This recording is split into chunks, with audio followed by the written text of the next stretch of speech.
Chapter 21. As promised, Jedi Master Plo Koon went to the Herald Triage facility where he remained on guard. The Council agreed that Plo would attain the identity of a diplomat by completely masking his Force signature, since the appearance of a Jedi during Zikalov's recovery would in all likelihood worsen the boy's condition. Zikalov suffered a lot physically, but his psyche was another matter entirely. They had no knowing how much psychological trauma he experienced at the hands of the clone troopers. It was too early to know if and when the child was going to need to be restrained in Force inhibitors again. He was lucky to even be alive. Master Plo felt compassion for the boy as he silently watched him behind a blaster-proof windowpane. The child was bandaged up and he looked so small and unassuming as he lay in a hospital bed hooked up on life support systems. The unconscious child appeared so innocent. The boy had suffered so much. It was hard to believe that this child had nearly killed Ahsoka. It was even more difficult to believe that Zikalov hadn't killed any clone troopers before his capture. Surely Count Dooku bred this boy for war and gave him a savage urge to act upon his bloodlust. Did this child have a good heart? Was he completely and hopelessly lost and forsaken? Surely the Sith wouldn't bother to risk an errand of mercy to reclaim this boy. The Separatists were cold and vicious and cared nothing for their own. The Jedi that was currently and so carefully watching over the child thought otherwise. It hadn't been long before he heard the rumors surrounding Jedi Master Kit Fisto's interrogation with Zikalov. Master Koon did not agree with the methods that Fisto used on the boy, but it did bring forth promising results. Even though Master Plo was a highly respected Jedi Master, even the Council left him out of the loop sometimes, and he absolutely hated being kept in the dark. So he investigated the subject further just to see how powerfully the dark side was with this Sith apprentice. Master Yoda still believed that there was a glimmer of hope that the child could be redeemed. Zikalov had never truly known what the light side of the Force felt like since he'd practically been raised since birth to be another agent of evil. Yet that wasn't the main reason why the Jedi were so intrigued by this boy once they caught wind of his powerful abilities. It was rather commonplace that Jedi could meditate and foresee the future. It wasn't the same with Zikalov. The fortunate Jedi that were even granted such visions only caught brief and rather vague glimpses of the future. They never knew the crucial details such as how, when, and where. Battle meditation hadn't been seen, let alone heard of, since the Old Republic when the Sith were dominant. From what the Jedi had gathered, the Sith apprentice was so attuned to the Force that he could foresee certain events in explicit detail. They had proof of such an occurrence when the clone commandos on Zeta Squad were killed. They received recorded messages and personal logs from Zeta leader just before his entire squad was killed at the hands of General Grievous. That wasn't what had them so concerned. It seemed that the older Zikalov grew, so did his special ability. It wouldn't be long until he honed his power and unleashed the full-blown fury that battle meditation would grant him. With this power, he could bring entire armies to their knees. He could tip the scales and cripple entire fleets during a space battle by influencing his enemies' minds with doubt, and in so doing, the Republic soldiers would lose their firm resolve and allow their fear to consume them. One by one, the planets currently under Republic control would fall. Darkness, chaos, and death were sure to follow in the Separatists' wake. Master Plo frowned as he contemplated all of this. He knew that the Jedi were not executioners, but he had a feeling that should this boy remain steadfast to the dark side, the Jedi would have no choice but to eliminate him, for the sake of the galaxy's safety. Now they had the son of General Grievous completely subdued and currently incapable of hostile actions towards any of them. He was in the heart of Coruscant, far from Separatist reach. The Jedi Temple lay not far away. Here Zikalov could be detained and controlled. At least for now. He was one Sith, a mere boy, surrounded by hundreds of Jedi, many of which were masters, as well as hundreds of thousands of clone troopers all stationed on this planet. The question still remained. Would the Separatists truly attempt a rescue mission? Some argued that a massive assault by the Separatist fleet for a rescue campaign of that caliber would be utter suicide. Even though the Separatists' leaders oftentimes underestimated their opponents in battle, they weren't that stupid. Maybe they didn't need an entire fleet to rescue the boy. What if they only sent a dozen, or maybe just one individual? Many had their doubts. There were many that already dismissed the possibility. Those people weren't looking at the entire picture or for the key element. The separatists could always hire bounty hunters to retrieve the child. Then again, who would be so bold or skillful enough to slip past the entire Republic force stationed on the planet and break into maximum security? Master Plo Koon knew. He knew the truth. He could feel it. Zikalov's rescuer would be coming, and soon. It was only a matter of time. He had a suspicion, no, a feeling that the rescuer would not be the father but a mysterious character all the same. They needed to be prepared, but who would listen to him when they had already closed their minds? 5 days later, news broadcasts dominated the vast majority of vid screens on the planet. A mysterious explosion was set off in the early hours of the morning at one of the Republic prison complexes. There were no witnesses and none survived. It was reported that the main generator powering the complex overloaded due to a misfire in the fusion reactor core. It was also reported that the facility had ignored safety procedures and did not maintain proper maintenance to all the main conductors. The explosion set fires to a few surrounding buildings but were extinguished by fire control units within the hour. It was considered to be nothing short of a tragic accident. That was what the public were led to believe. The general of the droid armies was of course naturally the one who had broken into and destroyed the prison complex. He had done it quickly and efficiently. None of the clones had a chance to send out a distress beacon. It made him laugh when he thought back to the moment in which he first entered the facility. He had a hollow emitter that made him appear as a clone pilot. The sergeant on duty stood to greet him and backed away in stark terror once Grievous dropped his disguise. "No. How is this possible? You can't actually be here. If this is some kind of sick joke, it isn't funny." The clone shakily raised his arms as if he could shield himself from the separatist abomination.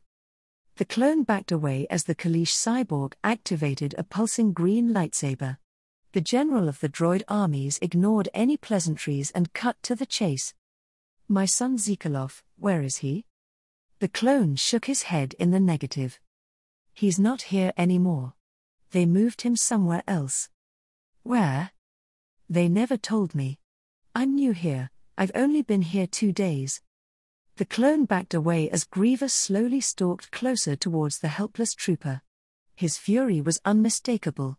The clone was still in denial. "This is impossible. I don't know how the hell you managed to get this far, but you won't escape the planet alive, Grievous." The clone leapt for his blaster rifle that was resting on a weapons rack near the wall. He didn't get very far. His hand never reached his weapon. The clone was impaled with a lightsaber before he could hit the warning klaxon button on his console. The general severed all security camera feeds. They would never see him coming. There were only about 27 clone troopers in the complex. Security was rather lax since the greatest threat they'd ever seen aside from Grievous himself had been removed from the vicinity. Only 10 clones were actually patrolling the hallways. Those he killed first, quietly. Then he assassinated 10 clones while they slept. He was never known to be one for stealth, but he had to make an exception in this case. If one clone heard the screams of a fallen comrade, a multitude would come to investigate. If that were to happen, greater were the chances that one clone might scurry away and actually succeed in calling for help and thus alert the entire Criffing planet that he was really here. The ones in the mess hall were rather easy to dispatch. It amused the general when one of the clones tried to stab him with a fork and another tried to slam a food tray over his head. Those dimwits. They were foolish enough to even think they stood a chance against him. It made him laugh. He then moved on to remove his 6 guests from their prison cells and transferred them aboard his ship. General Grievous now had the 6 clone abominations in his carefully guarded custody. They remained unconscious for the voyage back to the separatist fleet that was on the edge of Republic-controlled space merely parsecs away. While he was off-planet, he left Centi 7 on Coruscant to perform a special recon mission which was to ascertain his son's location and condition. He remained in protocol droid mode until his son was located, in which case the droid would activate his secondary programming and help rescue Zekalov until Grievous could return personally. Right now he had other matters to contend with. Namely, revenge. The 6 clones were going to be tortured, interrogated, and eventually executed. The Kaleesh warlord was all too eager to begin. After rendezvousing with his fleet, he gave his next order to the Magna Guards awaiting him at the bottom of the landing ramp. "Take them to the brig and make them more comfortable," Grievous cackled gleefully as he watched his personal Magna Guards haul the unconscious clones away. This was going to be so much fun. While most people would consider him heartless and cruel for leaving his son behind on the planet, Grievous had faith that Centi 7 would succeed in his mission, or he wouldn't have left his son in the droid's most capable hands. Leaving the planet would in all likelihood fool Cade Bane's employer into believing that he succeeded in making Grievous accept his son's death. Once he dealt with the clones, he would begin to research and try to find any tips or whereabouts of this mystery employer.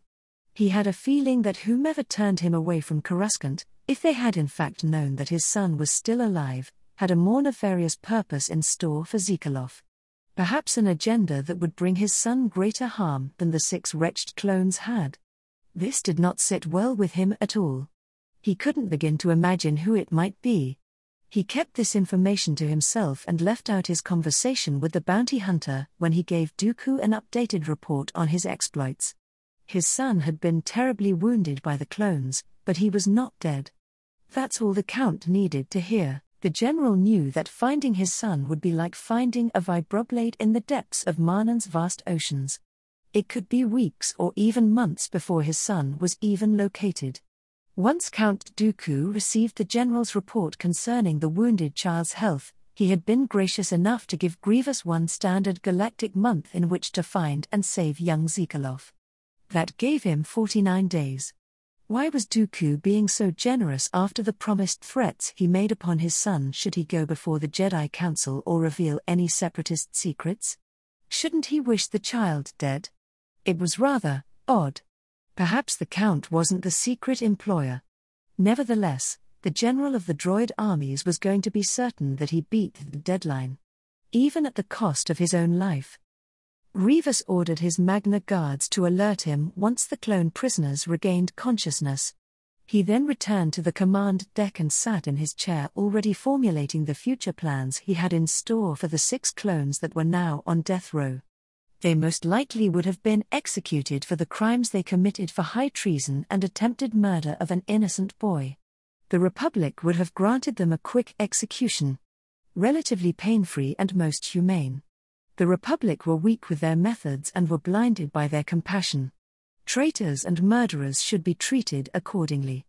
They shouldn't be coddled or forgiven. Now they would face true judgment and reap the rewards for their uncivilized actions. The Kaleesh cyborg was not at all squeamish when it came to full-blown torture methods. He would make the clones suffer, he would make them beg him for death. Grievous would relish in their pain and receive the greatest pleasure when granted the honor of finally hearing their agonized screams. No, there would be no quick or merciful death for them. They were going to get what they deserved. What they did to his son, he would do to them, and then do far worse. 3 days after the mysterious destruction of the prison complex that Zekalov had recently been detained in, the boy showed signs of great improvement, although he was still weak. He could sit up in bed and feed himself. The Jedi felt it was currently unnecessary to put him in force restraints due to the child's fragile state. He spent most of his time sleeping. Whenever he was awake, he would be tended to by the medical staff and then would eat before sleeping again. Zekalov was under constant observation. The Jedi scheduled and rotated shifts in which to guard the boy. They only used Jedi the child had never seen before. Master Plo Koon, Mace Windu, and Ki Adi Mundi. Each one of them disguised themselves as politicians. The child glimpsed Master Plo one brief time he'd been awake and asked the medical staff about him. He was told that Master Plo was his legal representative and that he would speak on Zekalov's behalf to seek justice for what had been done to him.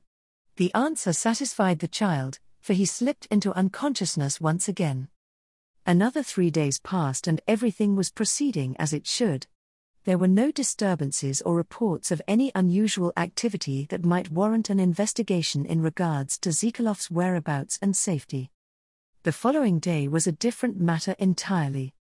The 2 Jedi that had been carefully guarding the child deliberated amongst themselves and reached the decision that the time was nearing when they would once again shackle Zikalov in force inhibitors and take him before the council. That's when all hell broke loose. The entire complex's power failed, plunging everyone into total darkness. It took a good 30 seconds for the backup generator to completely switch on. When the lighting returned, the Jedi nearly panicked, thinking the boy had been abducted, only to see him sitting up in bed in complete confusion. They released pent-up sighs of relief. The child was still there. What caused the power outage? Master Ki-Adi-Mundi and Master Plo Koon had been standing near Zikalov's observation window speaking quietly amongst themselves before the power failure. Master Plo Koon was highly suspicious and called Captain Rex.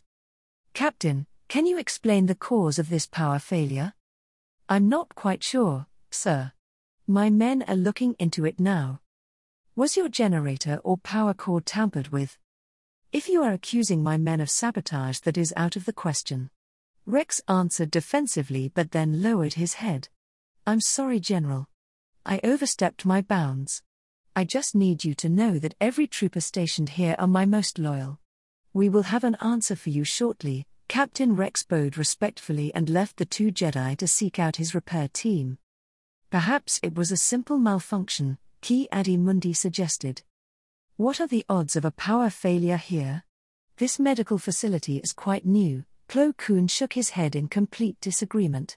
This medical installation had been operating now for 2 months in top condition. He'd been trying to tell his fellow Jedi his theories concerning the probability that there was a chance the boy could be successfully abducted, but he had no proof to back his suspicious paranoia, so he'd been simply ignored. This complex is under heavy guard. Despite the blackout, the child remained. He was not abducted and appears as he was before the incident. Mundi frowned. "If this was no ordinary power failure, the clones will commence a lockdown of the building until the intruder is found. You are far too paranoid, my friend. Just let it go." Ki-Adi-Mundi replied with a half-smile. He squeezed Plo's shoulder in friendly reassurance and left. Now that his shift watching the boy had ended, he was going to eat, meditate, and rest. Master Plo Koon once again started another one of his faithful vigils over Zikalov. He knew he had to keep his force signature cloaked. That was hard at the moment, considering the fact that his senses were screaming at him that something was extremely out of place in that room. Yet he could see no visual signs. He wanted to probe the child and see if there was something different about him, but the council had highly forbidden it. He begrudgingly sat in silence, allowing his thoughts to wander. He was nearly startled when Captain Rex suddenly appeared at his side. "We found no evidence of any tampering with our systems. Our technicians reported that it was a simple malfunction and that the glitch has been repaired. Nothing to be concerned about, sir." Rex saluted and then walked further down the hall to speak with some of his troops. Master Plo's eyes narrowed. He refused to believe it was a technical error of some sort. He knew someone had done it on purpose. Yet again there was no proof. The mere idea that it was a simple, innocent, unassuming glitch was first suggested by Master Mundi and then confirmed by Captain Rex. Maybe he really was as paranoid as everyone labeled him to be. Perhaps it really was just a simple malfunction. Then why couldn't he make himself believe it? Zikalov was incredibly disoriented. First second he was resting in bed when the lights went out. Then he felt someone's hands gently grab him. The person whispered, but it was muffled behind a helmet. "Come quietly. I'm going to get you out of here. I promise I'm not here to hurt you." Zikalov's reptilian eyes finally adjusted to the dark and he saw 2 clone troopers standing there. "No. Stay away from me." He tried to shrug out of the clone's grasp, but the man kept him firmly in place. "My associate and I are not clones. These are just disguises. We don't have much time. I will explain once we are out of here. Put this on. The second trooper stepped forward with a spare clone armored uniform. Zikolov didn't trust them. Hell, he didn't trust anyone after what happened to him. He quickly thought it over. This was his one chance at escape. If he didn't leave now, there would never be another opportunity, and he would be doomed to face the Jedi Council and, more likely than not, his death. How could he trust his rescuers? What if they took him and tried to kill him like the clones had done? Zikolov made his choice. If he was going to die, it would not be by a Jedi's hand. We've got about 39 seconds left before the lights come back on. It's time to make the switch. From behind one of the clone imposters came an alien species Zikolov had never encountered before. The creature reached forward and touched his arm. In split seconds, the young changeling assumes Zikolov's identity. Whoa! What just happened? No time for questions, kid. It's time to leave. Now. Zikolov awkwardly slipped into the spare clone armor with the help of one of his rescuers, while the other helped the other changeling child put on Zikolov's hospital attire. His doppelganger swiftly went to the bed and began to play his part as Jedi prisoner. It wouldn't be so difficult since Zikolov had been almost fully healed. Which meant the Jedi would put force inhibitors on his lookalike. How will this work? I'm too small to fit in this. Don't worry, kid, we've got all our bases covered. The other two pulled Zikolov out of the room and put him on a gurney and covered him with a blanket. They sped through the halls with cries of emergency. Watch out, coming through. Other clones and medical staff jumped out of the way and allowed them to pass.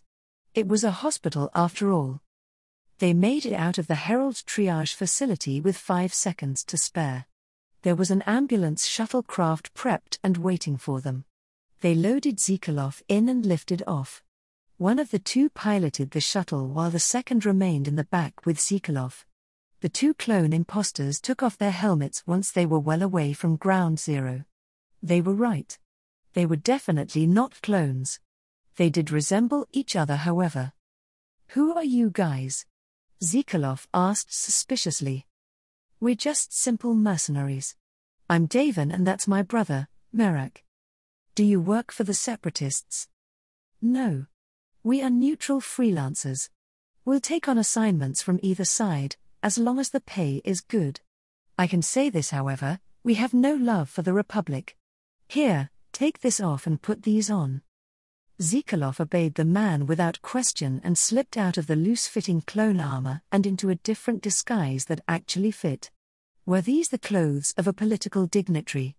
There was a robe with a hood that came with a partial face mask. He changed his thought process since he had more pressing things on his mind than his attire. Where are we going? Don't worry about where we are going. We'll be there soon enough. Zikolov gulped and felt a tendril of fear slither down his chest and into his fingers, making his hands clammy. Who exactly hired you? The mercenary he'd been talking with laughed with some amusement. You ask a lot of questions, kid. I can't really say. Someone who apparently cares about you enough that they promised to pay us triple our fee, just to break you out of that heavily guarded, maximum security hospital. Heh. You'd think it was a prison if it weren't for the wounded troopers getting medical care in there.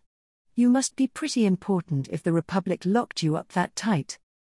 Zikolov remained silent after that for the remainder of their trip. Soon the shuttle docked at a landing platform and the two imposters once again put on their clone helmets, resuming their disguise. They made sure that Zikolov was completely concealed in his dignitary clothes and then left the shuttlecraft. The two men walked beside him acting like a personal escort. They went inside a municipal building. What is this place? Zikolov whispered to the one named Davin. Keep your questions to a minimal here.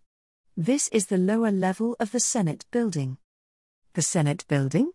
Where all the politicians from every world have debates and stuff? Who would pay 2 mercenaries to bring me here of all places? The three stepped into a turbo lift and sped upwards at a high velocity.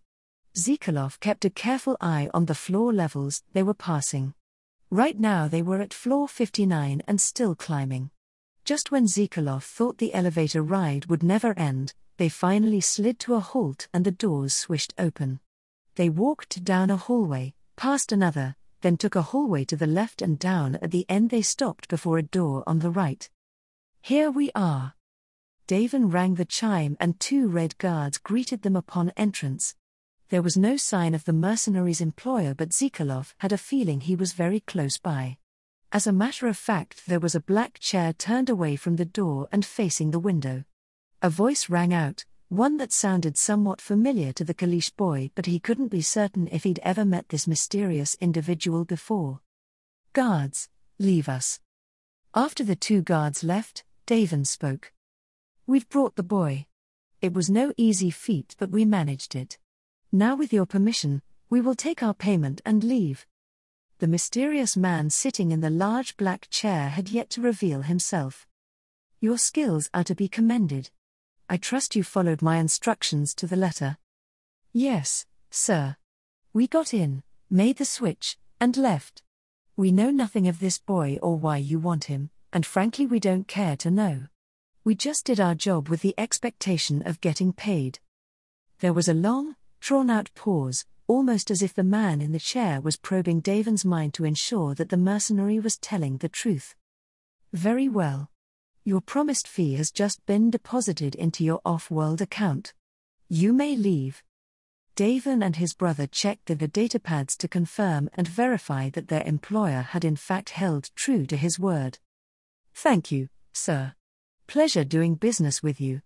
So long, kid." Davin winked at him as he walked towards the door. Once both men were gone, the room was bathed in stark silence. Now Zikolov was alone with this strange, mysterious man. Almost as if sensing his unspoken words, the man spoke. "You must be curious enough to wonder who I am." Slowly, the chair turned around to reveal none other than you. Zikolov snarled in rage. There was Chancellor Palpatine sitting serenely at his desk. The old man raised a hand to hush Zikolov's next outburst. "Do you know why I've brought you here?" Zikolov's anger simmered down as he considered the question. "You want to use me, to get my father to surrender. To end this war, am I right?" In the Senate many have voiced their unanimous vote that this should be true. However, there is much that they do not know nor understand of the war that is raging behind the scenes. You should know best of all. Palpatine gave him a most serious look that kind of creeped Zikolov out. Like he knew him or something, knew who he was. He decided to ignore that bit for the time being. He needed answers. "Well, I have a question for you." Zikolov narrowed his eyes as his insecurity threatened to overwhelm him. By all means, Palpatine made a welcoming gesture for the boy to speak his mind. "If you know that I'm a Sith, why would you rescue me from the Jedi? I'm your enemy, am I not? I could kill you now where you stand." Zikolov growled and took an aggressive step forward in silent challenge. "Young one, there is much we have in common. I know much about you. More than you could imagine." "That's a lie. You don't know me at all." At first Zikolov thought the Chancellor was referring to his connections with his father General Grievous and the Separatists. He soon learned otherwise. The man stood from his chair and slowly began to walk towards him. "You failed your mission to terminate Ahsoka. Your master Count Dooku is most displeased with that unfortunate outcome, for it will cost him dearly." As far as Zikolov knew, his mission to terminate Ahsoka was never revealed to the public. Only the Jedi knew about it. Well, and a few clone troopers, but they were sworn to secrecy under penalty of death, last he heard. "How do you know all of that?" The Kalish boy was beyond creeped out now and had to fight the impulse to run out the door. The Chancellor chuckled darkly. "How do you think, boy?" Zikolov backed away as Palpatine approached until he found himself up against a wall. This wasn't right. He hated feeling trapped and had a flashback of when Dooku had cornered him and remembered the abuse that always followed. He found his rage building again, and to his astonishment he felt his connection with the Force again. He snarled and reached a hand out to force choke the life out of the man. His hatred for him ran deep. He was the reason why this war was never ending. I can sense your hatred for me. Good, the man smiled darkly. How could this man sense his hatred? He wasn't a Force user, was he? You need to mask your Force signature right now, boy. You don't want the Jedi to realize you've escaped, do you? Who are you? Zikaloff asked incredulously as he stared at the Chancellor with doubt and fear. Palpatine's voice changed into one of hatred and malice. Quick as lightning, the old man grabbed the boy's arm and growled. Do as I command, or we'll both be discovered. Zikaloff obscured his Force signature, albeit grudgingly. He'd been in those damn inhibitor shackles for so long, and now that he had clear access to the Force again, he was not permitted to feel or use it. Damn. Wait, he said, we'll both be discovered? The hell? As soon as the Chancellor made physical contact with Zikaloff, the Kalish boy experienced a sudden vision like a mini shockwave. It happened so fast, it was more of a flash, but he knew. It was so obvious now, why hadn't he caught on sooner? He stood there gaping in shock and awe. You're Darth Lord Sidious. This was Count Dooku's master. The Sith apprentice immediately dropped down on one knee and bowed his head. Now that Zikaloff knew Palpatine's true identity, what would happen now? Was he going to be executed for knowing too much? No, young Zikaloff, you will not be killed, as long as you keep that mouth of yours shut. Now that you know my secret, you will keep this knowledge to yourself, or you will die. Your master knows you are here with me. Fortunately for the both of you, I happen to be here for the Senate's current, 2-week deliberation concerning the war effort. You will still answer to your master Dooku, but he is my servant, as are you, regardless of age or experience. Once you have completed your Sith trials, I will have a special task for you. This had the boy's curiosity. The Lord of the Sith had a special assignment for him in the not-too-distant future. Once your business here is finished, you must leave Coruscant immediately, but not before you redeem yourself for your failure. I will arrange an opportunity for you to successfully kill Skywalker's Padawan. Do not worry about any other Jedi interference. In the meantime, you may stay at my estate. It won't be long until the Jedi realize that you've been misplaced.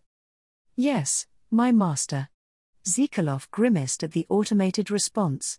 He was so used to responding to Count Dooku. Now he just submitted himself to the Lord of the Sith. It was kind of weird. My guards will escort you out and take you to my estate, where I've prepared your quarters. Keep a low profile, boy. I will not disclose my hidden identity to any other, and if you are caught, you will be at the Jedi's mercy. I will not rescue you a second time, he severely warned. Yes, master. I understand. Zikaloff stood and with a nod, covered his face with his disguise and left the office of Chancellor Palpatine. Once the child left his office, Lord Sidious grinned quite evilly. If Zikaloff actually killed Skywalker's Padawan, it would push the young man closer to the dark side. All of the pawns were being placed across the board, and soon it would come time to play. Anakin was still the chosen one and had the potential for great darkness. Zikaloff was still a child and nearly had the same potential. Only one of the two would rule by his side once he became Emperor of the Galaxy. Would it be Skywalker, or young Zikaloff? Either way, Lord Sidious was sure to win. Chapter 22. Zikaloff was rather impressed with Palpatine's private estate. It was lavishly furnished with the rarest of artifacts and inlaid with treasures that the boy had never seen before. Count Dooku's fortress was a worthless pile of rubble compared to this place. It was practically a palace. There were pillars made of what appeared to be white ivory, the floor a highly polished marble, and velvety purple drapes ran down from the ceiling to the floor in between the pillars. There were many unique paintings hanging on the walls, and other rare works of art were displayed on pedestals throughout Palpatine's inner sanctum. He wandered the halls in fascinated awe, taking in every detail. Palpatine's own private Red Guards patrolled the grounds and were made aware of Zikaloff's need for sanctuary and were instructed to provide the child's every need and to answer any demands, within reason of course. Zikaloff was shown to his guest quarters. The quarters he had at Dooku's lair were lavished well enough. But so far Lord Sidious surpassed the Count in every way. Palpatine was obviously obscenely rich and knew the true meaning of the comforts of home. After exploring his master's palace, Zikalov's body finally told him it was time to rest. He went straight to his king-sized bed and pulled off his boots and shrugged out of the dignitary robe he'd been wearing as part of his disguise. The two mercenaries that rescued him had somehow snagged a hold of his tunic and leggings, most likely when they were in his hospital room. Identical garments had been left in place of his own at the triage facility with the changeling. Zikalov's own garments had thankfully been cleaned due to a hospital decontamination process to avoid the spread of any disease he might be carrying. He was thankful he had that much. It was disappointing that the rest of his personal belongings had been confiscated while a Republic prisoner. He was still missing his Kaleesh war mask, lightsaber, and his elite guard tabard. He doubted he would ever see them again. The boy settled down on a mattress after washing up a bit and felt his body sink into the bed. He released a pleased sigh of content. This was 1,000 times better than his former hospital bed. It almost felt like he was sinking down into a marshmallow. Before he knew it, he found himself drifting off into sleep. He couldn't understand it, but for some reason he felt safe here, regardless that this was the abode of the galaxy's most feared Sith Lord. The haggard and worn-out boy welcomed the reprieve.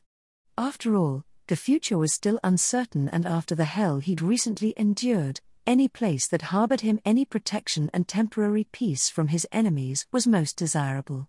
He closed his eyes and fell into a most blissful sleep, one that he hadn't had in years. Jedi Master Plo Koon knew something was off about the child Zikalov ever since the mysterious power failure that occurred the other day. He was currently escorting the child with a squadron of ARC troopers per Master Plo's order. The other Jedi scoffed at his overzealous need to prevent the boy's escape. He didn't care what the other Jedi thought of him. He trusted in the Force, and it was telling him that there was something different about the Kaleesh youngling the entire way to the Jedi Council chambers. They exited the turbolift and entered the council chambers. It was odd that the boy hadn't struggled during the trip. Hell, the boy barely spoke. That was hardly the way the Sith apprentice normally acted, and surely wasn't the same temperament he'd first had upon his first capture by Kit Fisto. Others told him to end his paranoid delusions and accept the fact that the boy was different now due to his near-death experience with the renegade clone troopers. Master Plo wasn't stupid. Naturally, that was one of the first logical assumptions he'd thought of during his vigilance over the boy as he recovered in the hospital. The child may already be developing post-traumatic stress disorder, which could in theory provoke a change in his personality. That still did nothing to satisfy the warning that was currently screaming at him through the Force. The boy stood in the center of the council room. The child was still wearing Force inhibitor shackles. Master Yoda nodded at Master Plo Koon in thanks for bringing the child personally. All of the council members began the trial once everyone was seated. The child looked directly at Jedi Master Kit Fisto, who was also present in the room, and frowned. Master Plo took note of the boy's facial expression and found it strange that the Sith apprentice didn't lash out at his past kidnapper and interrogator. Master Koon turned his head, as did the child. Master Mace Windu began the trial proceedings. State your name. Zikalov. Your entire name. Why is it so important that you know my entire name? Please, young one, answer the question truthfully. The child harbored a blank mask and shook his head. I honestly don't remember. The child grimaced when he felt one of the Jedi Masters probing his mind for the truth. The Jedi Master Ki Adi Mundi nodded minutely. It is without question that he spoke truthfully.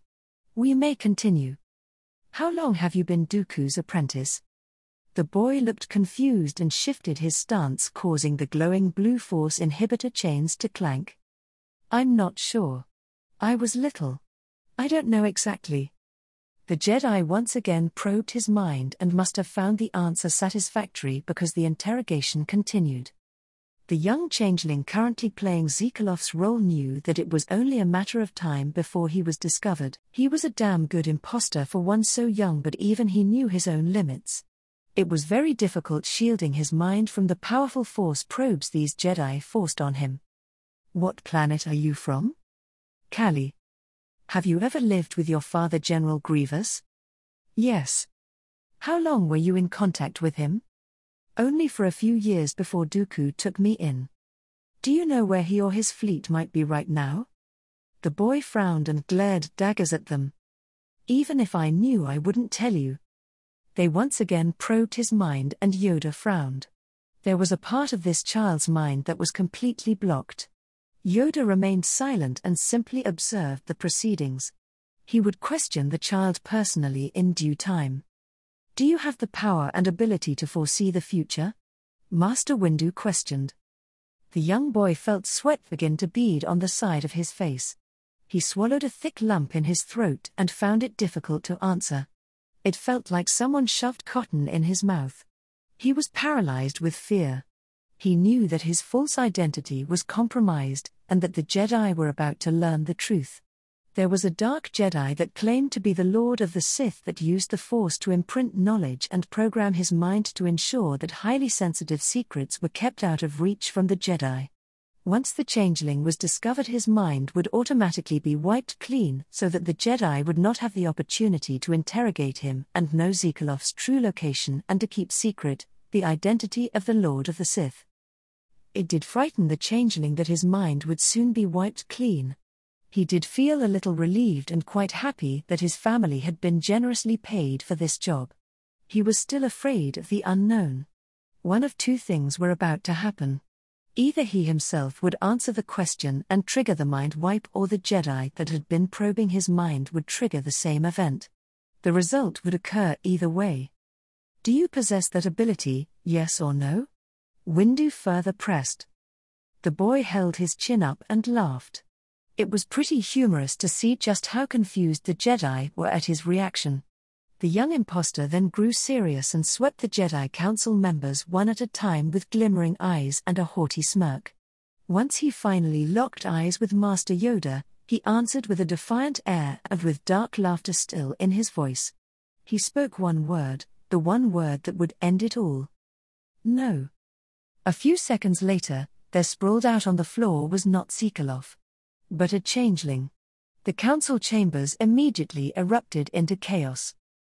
Rusty groaned as he slowly regained consciousness. He was in a dimly lit cell that had slightly rusting walls. He saw his fellow renegade brethren chained up beside each other against a wall at the back of the room. Rusty was apart from the other clones and found himself hanging from the ceiling with both wrists chained above him in the center of the room. There was a puddle of unknown content directly 2 feet beneath him on the floor. Rusty didn't care to know what it was so long as he didn't land in it. The rest of his mini-squad were still unconscious, although it looked like Clapper was just beginning to come around. Where the hell are we? Clapper groaned once he was fully awake. He reached a hand up to rub his head, but the clinking sound of a chain prevented the desired movement. Judging from our current surroundings, we might just be in hell. What's that supposed to mean? Look around you. We are prisoners. I don't know where we are, but I can only imagine who caught us and brought us here. The renegade leader intoned gravely with a whispered hiss. Do you remember what happened before we wound up in this cell? Clapper questioned his leader as he fiddled with the chains bound to his wrists and hands, looking for a weak spot. A different clone answered before Rusty could. Arg, I remember being at the detention center. Something or someone was there, something massive.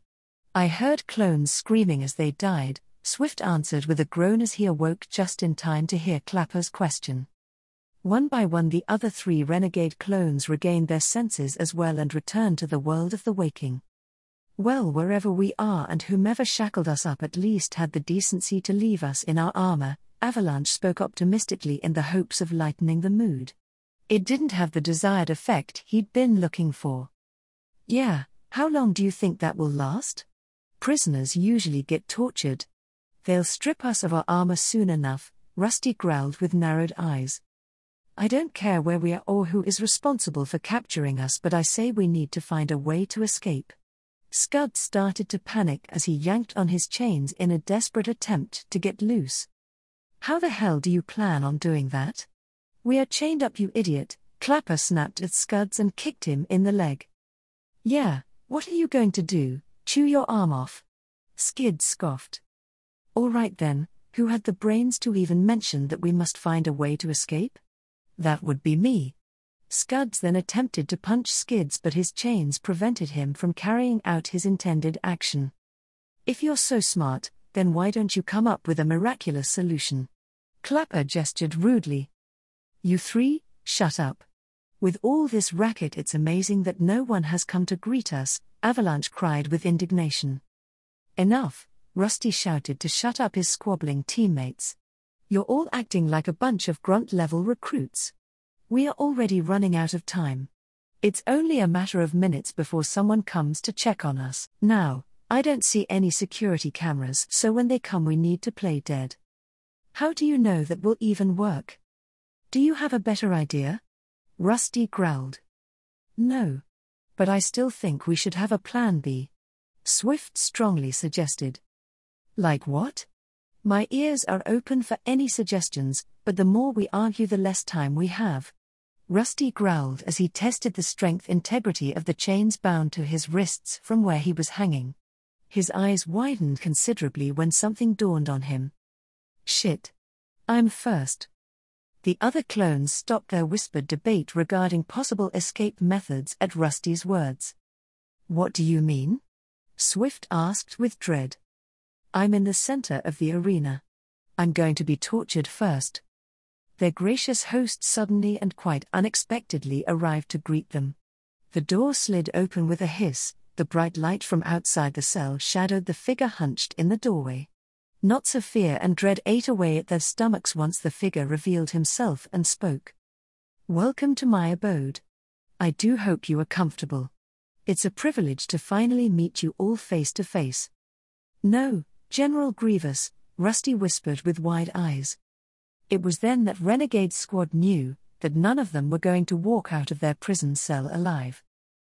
The Jedi Temple was bustling with activity. The Jedi Council issued a manhunt for young Zekalov. Any and all Jedi that were not currently called away on a mission were sanctioned to capture Zekalov alive. There was no knowing if he was still on the planet or if he'd already abandoned ship and fled off-world. The Jedi Council was approved by the Republic Senate to release a public, worldwide broadcast on the HoloNet. All citizens were alerted that the child was extremely dangerous and were warned not to interfere with Jedi and Republic affairs.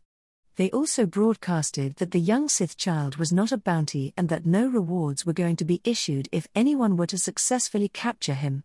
Any mercenaries and bounty hunters on planet were instructed not to get involved or hinder the Jedi's business to capture the Sith fugitive alive. Anakin Skywalker was thrilled at the prospect of meeting the boy that had so gravely wounded his Padawan. He had a few words he'd like to share with him. Ahsoka, on the other hand, had mixed emotions. A part of her was frightened because he had been powerful enough to nearly kill her. She would have undoubtedly been killed if it weren't for Master Fisto. The other part of her desperately wanted a rematch. It had become personal and the young teen had a score to settle. Ahsoka finally had an arch-nemesis and she wanted more than anything to beat him.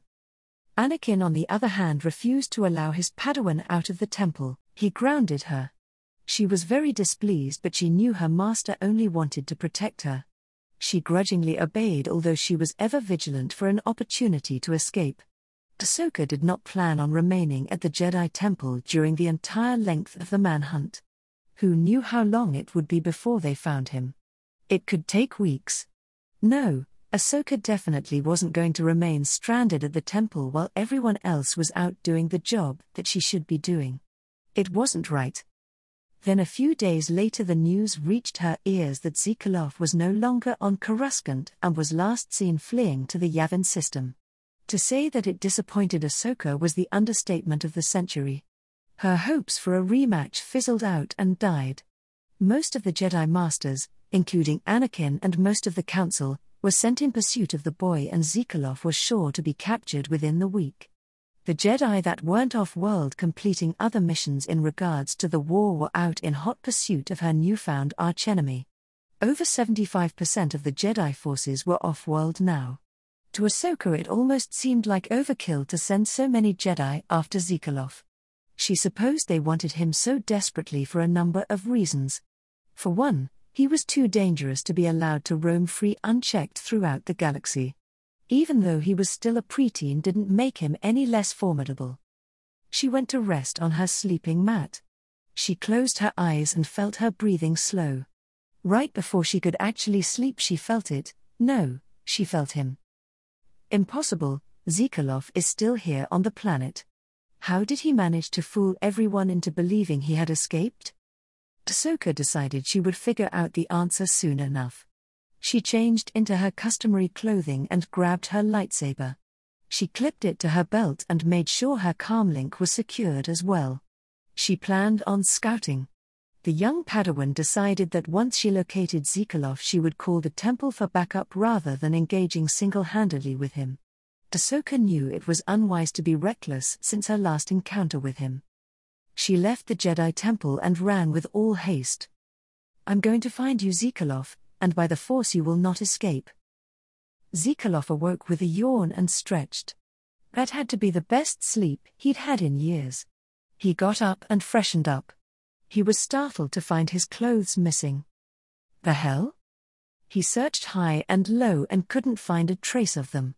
Soon a silver protocol droid entered the room with his clothes in hand.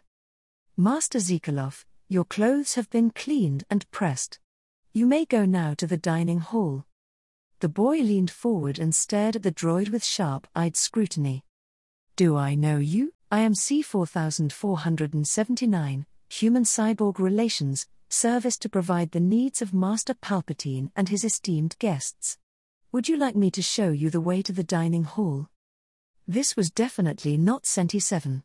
It kind of depressed Zekalov. He missed his droid companion. He was considered a friend as well as family. Senti-7 helped take care of him when Dooku was away and was by his side through the good times and bad. Zekalov remembered how faithful his droid was. He'd always be there to tend to his injuries after a brutal training session. He could talk to him when he was sad or lonely and Senti-7 was always there to listen. "No, that's okay. I think I can find it by myself," Zekalov smiled. "As you wish." The droid left the room giving the boy a chance to put on his clean clothes after he took a quick shower. The towel he dried off with felt like soft feathers. Palpatine's estate never ceased to amaze. He left his guest quarters and after wandering around a bit he asked one of the Red Guards to show him to the dining hall. Kitchen staff were already on hand, ready to prepare whatever food Zekalov so desired. He immediately ordered the Kalish food his father had introduced him to Quebec. In addition he ordered Java juice, fries, and a salad. He was quite satisfied with the meal he ate. Not one crumb was left on his plate. The kitchen staff were incredible experts. Zekalov supposed they would have to be. He had a feeling that any poor incompetent soul that failed would never leave Lord Sidious's abode alive, or at least in one piece. Later in the afternoon Chancellor Palpatine returned to his private palace. He found Zekalov and grabbed him by both shoulders and smiled down at him in what appeared to be genuine happiness. A Sith Lord could actually be genuinely happy and not the evil "I can't wait to kill you and revel in your screams" kind of happy. This coming from the alleged Sith Lord Sidious struck Zekalov as odd, but he dismissed it and accepted it for what it was. Real happiness. "It's been taken care of, boy. The Jedi believe that you have escaped the planet and are now chasing your ghost. Now that the majority of the Jedi are indisposed, you will have your opportunity to dispense with Skywalker's Padawan. Use the Force to briefly contact her and her alone. I promise that she will come to you without any aid. I've made all of the necessary arrangements. When and where must I go, my master?" "You will go tonight in the late hours when the Jedi are either asleep or are otherwise occupied. There is an abandoned section of the industrial sector. The perfect place for a lightsaber duel and a burial." Palpatine smiled evilly this time. Zekalov bowed before the Lord of the Sith and placed a fist over his beating heart. "I swear to you, my lord, that on this night, Ahsoka Tano will die." Palpatine grinned evilly with dark satisfaction. "You had better be successful this time, boy. This is your one and only chance. You have my solemn vow by the honor of my people, that your all-seeing wisdom and deepest wish be done, my lord. Very good, my young student. I have brought with me what you require for your mission. Behind Palpatine stepped a red guard who was holding Zikalov's possessions, the ones taken from him by the Jedi. No way. How'd you get these? This is awesome. Zikalov got himself under control and became more serious. He didn't want to sound like a small child. Thanks to Dooku's instruction, he had become very adept at sounding far more mature than he really was. Thank you, Master. This means a lot to me. You are welcome, boy. Now run along and prepare for your mission. Palpatine nodded. Zikalov bowed one last time and eagerly took his belongings from the red guard. He returned to his room and prepared himself. He polished his lightsaber hilt and shined his boots. He scrubbed his tabard and already thought of the modifications he was going to be making on it once his mission was complete. He braided his hair and ran a loving hand over his war mask. He planned on making a completely new one once he was off this accursed rock. In the meantime, he cleaned it and made sure it was disinfected. Who knew how many enemy hands had already touched it? Hours later, the hours flew by until it was finally time to go out and meet his adversary. He made sure to eat a good supper but didn't make himself too full. He stretched and warmed up for the imminent fight. Zikalov smiled darkly as he stood and observed himself in the mirror. It was important he look his best. After all, this was the last encounter he would ever have with Skywalker's Padawan. Tonight, victory was going to be his and no one was going to stop him from assassinating Ahsoka this time. He put on his war mask. He clipped his lightsaber to his belt after pulling on his complete dark Jedi attire and smiled beneath his mask. He did admit to himself that he looked badass. Now he was ready to attend the impending funeral.